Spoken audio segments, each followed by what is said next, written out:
Ce vendredi 24 novembre, Quotidien a décidé de consacrer un numéro spécial concernant le harcèlement.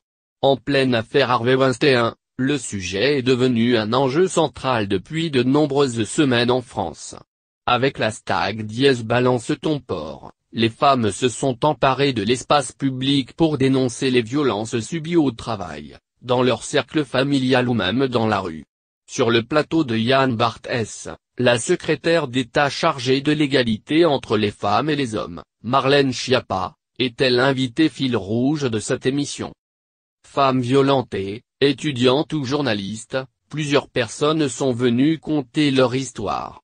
Si certains récits, comme celui de Nadia Dame, journaliste d'Europe 1 menacée de mort après une chronique, sont édifiants, celui de la chanteuse Aurélie Sada est glaçant.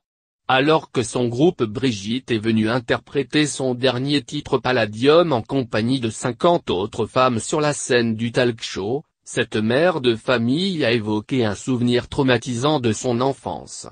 J'ai subi du harcèlement sexuel par un autre enfant. Alors on en parle très peu du harcèlement chez les petits par d'autres petits.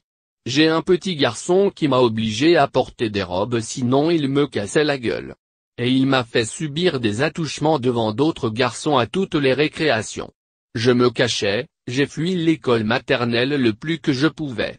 J'étais incapable d'en parler à mes parents parce que la honte c'est terrible et le sentiment que les adultes ne nous comprennent pas, raconte Aurélie Sada dans un silence terrible. J'ai hésité à témoigner, c'est ce qui se passe maintenant qui m'a poussé à parler, explique la jeune femme, poussée par la libération de la parole.